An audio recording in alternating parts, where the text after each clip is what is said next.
말씀 요한복음 12장 20절부터 36절까지의 말씀을 통하여서 제가 제목은 한 알의 밀이 땅에 떨어져 라는 제목의 말씀으로 잡았습니다.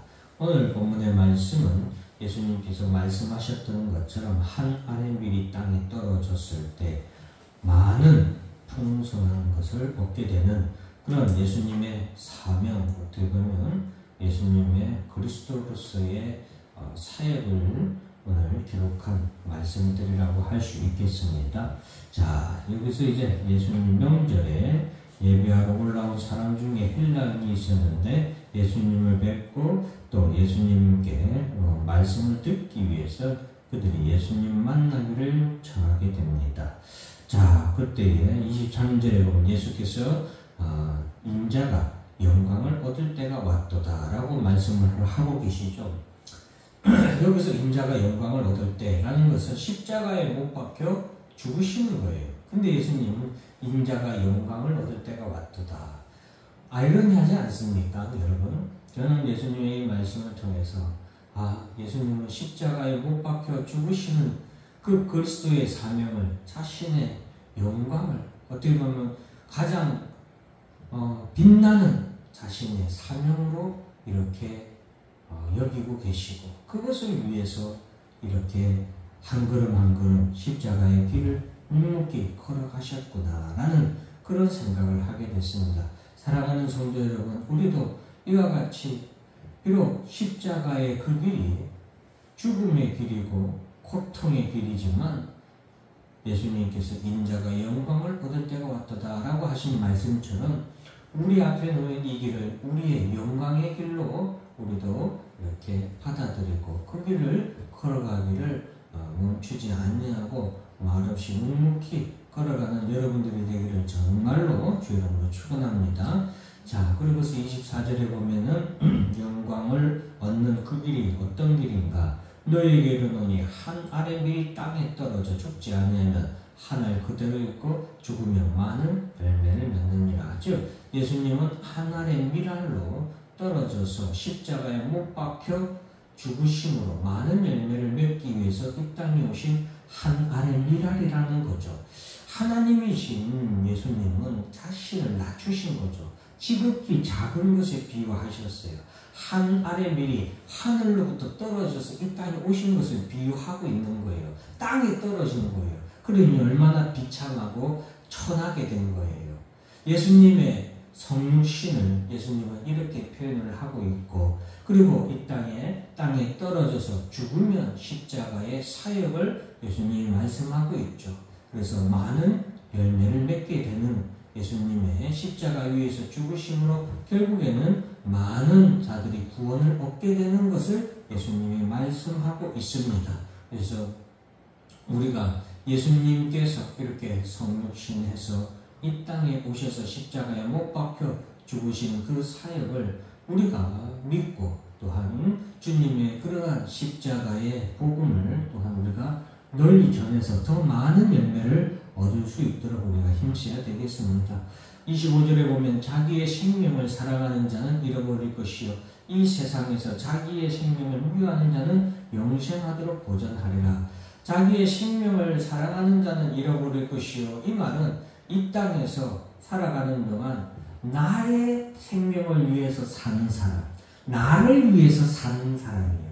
그리고 자기의 생명을 사랑하는 사람이기 때문에 자기의 생명을 위해서 이 땅에서 수고하고 이 땅의 것을 위해서, 이 땅의 것을 얻기 위해서 노력하는 사람은 잃어버릴 것이다 라고 말하고 있죠. 이것은 구원을 받지 못하게 되는 것을 우리에게 말씀해 주고 있는 것이고, 이 세상에서 자기의 생명을 미워하는 자는, 즉 여기서 자기의 생명을 미워한다는 것은 자기를 비하하거나 업신여기거나 자존감이 없는 그런 것을 말하는 게 아니에요. 자기의 생명을 미워한다라는 것은 이 땅에 살아가는 동안 오직 우리 주 예수 그리스도보다 더 귀한 것은 없다고 여기는 자들을 말하는 거예요. 그러한 자들은 영생하도록 보전하는, 영생을 얻게 되는, 그렇게 된다고 예수님이 말씀하시는 겁니다. 그래서 사랑하는 성도 여러분, 기독교는 자기 자신을 사랑하는 만큼 구원이 우리를 구원하는 그 구원의 문제에 있어서도 정말로 진심인 종교이고, 그리고 그 구원이 우리를 구원하는 이 일이 우리를 사랑하는 어떻게 보면 가장 큰 일이고, 그 구원을 위하여서 우리가 예수 그리스도를 믿는 것이 바로 우리에게 구원을 주는, 그리고 나에게 어떻게 보면 요즘에 뭐 love yourself니 아니면은 내 자신에게 뭐 가장 큰 선물로 이렇게 여러분 많은 얘기들이 오가는데, 저는 나를 사랑하고 내 자신에게 가장 큰 선물은 예수 그리스도를 믿음으로 말미암아 죄 사함을 받고 구원을 얻어 영생을 얻는 것이 나를 가장 사랑하는 일이 아니냐, 그리고 나에게 가장 큰 선물이 아니냐라고 생각을 합니다. 여러분들도 그런 믿음 가운데서 우리가 여러분 정말로 복음의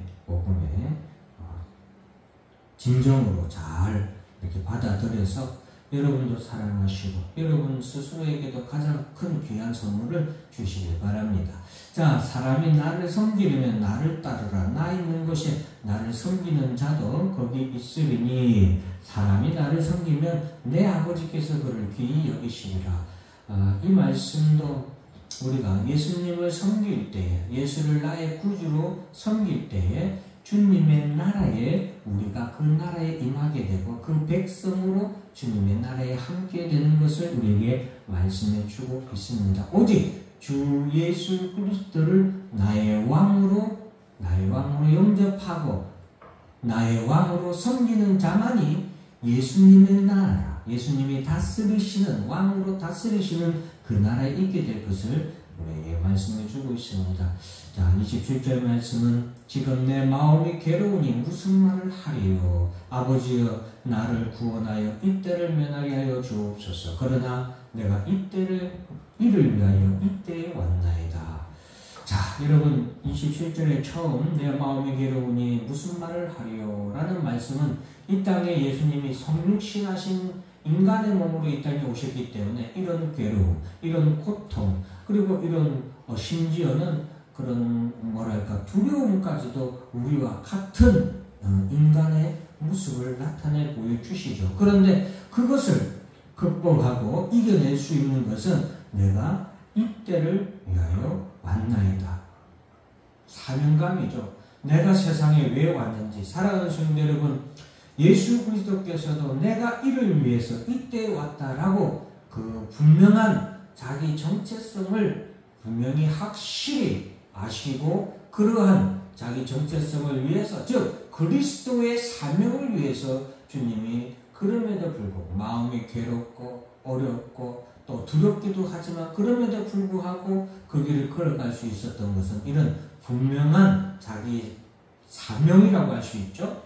사명을 위해서 주님이 그것을 위해서 한 걸음 한 걸음 가셨던 것처럼 오늘날 여러분들도 내가 무엇을 위해서 이때에 왔는가 꼭 한번 생각해 보시길 바랍니다. 그래서 이것은 굉장히 중요한 문제예요. 우리 그리스도인들이 내가 도대체 무엇 때문에 이때에 태어나서 이 시대에 믿음을 가지고 살아가고 있는가? 나를 통하여서 누군가를, 내 가족 아니면 내 형제, 내 이웃을 구원하기 위함인가? 나를 통하여서 주의 몸된 교회를 세우기 위함인가? 나를 통하여서 하나님의 나라를 어떻게 확장하기 위함인가?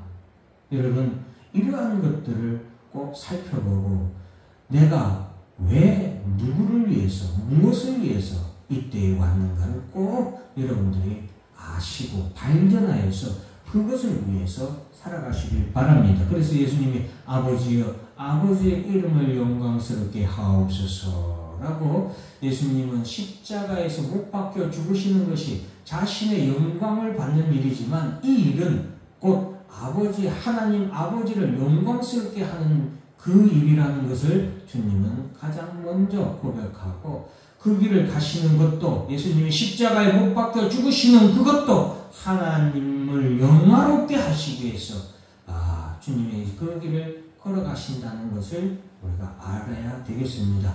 이에 하늘에서 소리가 나서 내가 이미 영광스럽게 하였고 또다시 영광스럽게 하리라. 하나님도 성부 하나님도 성자 예수께서 이 땅에서 십자가에 못 박혀 죽으시는 그리스도의 사역을 통하여서 주를 영광스럽게 하였고 또다시 영광스럽게 할 것이다 라고 또한 말씀하고 있습니다. 이 소리를 아버지와 아들의 하나님, 성부 하나님과 성자 예수님의 이 대화를 주변에서 듣게 되었는데 예수님은 이것은 나를 위한 것이 아니라 너희를 위한 것이라고 말씀하고 있습니다. 즉 이것은 그 당시에 예수님 옆에 있었던 헬라인들을 위하고 또 제자들을 위한 것이 아니라 그것만을 위한 것이 아니라 오늘날 이 말씀을 기록하고 이 말씀을 듣는 우리 모두를 위한 것입니다. 무엇입니까? 예수 그리스도는 참 하나님의 아들이시고 예수 그리스도는 참 그리스도라는 것을 우리에게 말씀해 주고 있는 것이죠. 그러면서 예수님께서는 내가 이 땅에서 들려야 하겠다라는 말씀을 기록하고 있죠. 또 이것도 설명을 하려면 또 구약을 또 다뤄야 되는데 이스라엘 백성들이 광야에서 하나님을 원망하고 불평할 때에 불뱀에 묻혀서 죽음을 당하게 되는 그런 일이 생겼습니다. 그 당시에 불뱀에 물려서 죽음을 당하는 자들을 하나님께서 구원하시기 위해서 녹뱀을 만들어서 녹뱀을 장대 위에 높이 달아놓고 이 녹뱀을 나와서 보기만 하면 구원을 얻도록 병이 낫도록 하나님이 은혜를 베풀어 주셨거든요. 그것을 통해서 예수님이 십자가 위에 들려서 내가 죽으심으로 말미암아 많은 사람들에게 구원을 얻게 하는 바로 이것을 위해서 이 땅에 오셨다는 것을 다시 한 번 더 말씀해 주고 있습니다. 자, 그러면서 36절 너희에게 아직 빛이 있을 동안에 빛을 믿으라. 그리하면 빛의 아들이 되리라. 사도 요한은 예수님을 이 땅에 참빛이 이 땅에 있었다라고 말씀하고 요한복음에서 시작할 때 선포를 하였죠. 그래서 그 빛을 믿는 자가 빛의 아들이 된다. 빛의 아들은 빛이 있는 그곳에 빛의 아들도 함께 거하게 되는 것이 바로 진리의 말씀입니다. 그래서 오늘 아주 자세하게 설명은 못 드렸지만 전체적인 말씀에서 공통적인 주제는 바로 예수님이 하늘에 미리 땅에 떨어져서 즉 이 땅에 예수 그리스도께서 성육신 하신 그 예수께서 십자가에 못 박혀 죽으심으로 그리스도로 이 땅의 사역을 온전히 이루시고 그 일을 통하여 많은 사람들이 죄사함을 받고 구원을 얻도록 생명을 얻도록 이 땅에 오셨다는 것. 그래서 하늘에 미리 땅에 떨어져 이것이 성육신이고 또 썩어 없어지는 것 그것이 십자가에서의 죽으심이라는 걸 꼭 기억하면서 우리도 이 땅에서 이 하늘에 미랄이 주님이 떨어진 것처럼 하나님이 이 땅에 심으신 자들이에요. 우리도 그래요. 그렇기 때문에 우리도 이 땅에서 아까 예수님이 내가 이때를 위하여서 내가 이를 위하여서 이 땅에 왔다는 그 사명감 분명한 정체성을 우리도 바르게 알아서 이 땅에서 우리가 어떤 미랄로 어떤 싹을 틔울지 우리가 좀 생각하고 그런 결단이 있고 깨닫고 하는 그래서 그러한 삶을 살아가는 여러분들 그래서 하나님을 영광롭게 하는 하나님을 영광스럽게 드높이는 우리 성도의 삶이 되기를 간절히 축원합니다.